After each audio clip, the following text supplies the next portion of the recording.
Lep pozdrav, Tomaž Kavčič. Vesel sem, da bom danes lahko z vami skuhal oziroma dokončal to vašo jed iz špargljev, vrtnine, ki prav v teh dnevih dosega vrhunec, vendar tudi izziv, ki mi je bil dan, da sodelujem z vami na tak način ob tem pomembnem trenutku, ko izhaja tudi publikacija. Zelo sem vesel, ker pač razmišljamo lokalno in predvsem govorimo o teritoriju, tako da čestitke.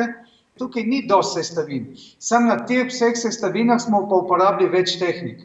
Zato sem tudi poimenoval ta recept 4x2. 4 sestavine, na vsaki sestavini smo uporabili 2 tehnike.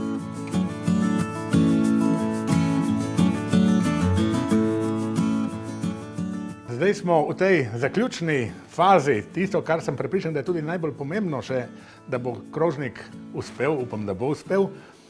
Do zdaj sem na tanko narezal kot karpačo domačo tlačenko.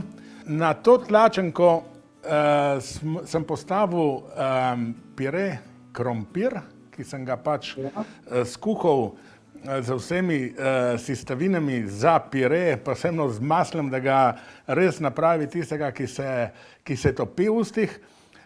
Na vrh sem dal kuhanje zelene in bele šparglje, ter seveda rumenjak, kuhan toliko, da je od zunaj kuhan, ne znam povedati prav točno po kuharsko, odznotraj pa svež, in sem ga zasolil z morskim cvetom. Ponavadi smo vajeni jesti ocvirke, tiste, ki se delajo ob kolinah, danes pa bom res delal prvič tudi ocvirke iz krompirja. Ene od zelo pomembnih kontrastov v jedi je vsekakor tudi hrustljavost.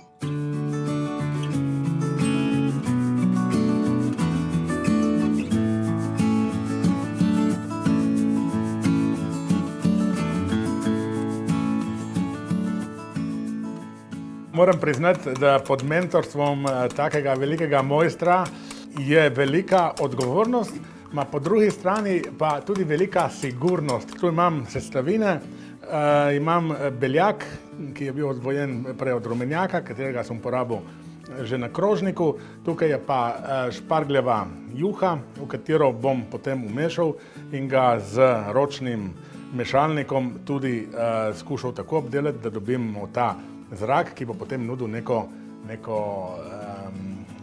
kopreno.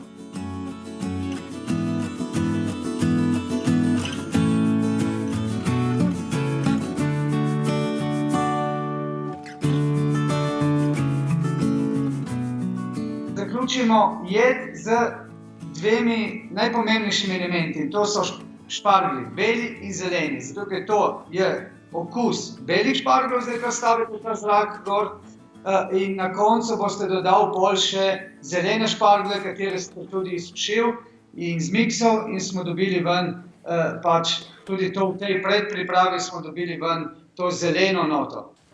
Ta krožnik je zdaj končan. Žal ga danes ne bova upala skupaj poskusiti, ker sva oddaljena. Upam pa, da bom imel kakšenkrat priložnost, da bom z vami tudi kaj skuhal v živo in se od vas še kaj naučil, predvsem pa kaj dobrega tudi, da bova skupaj pojedla. Jaz komaj čakam in resnično, glejte, v kuhinji ste se znašli, res sem že malo skrbel, ker jaz se sigurno ne bi znašel tako dobro na vašem delovnem mestu, ne, pač za župana ne bom nikoli, vi pa kuhar pa lahko, veste, tako da...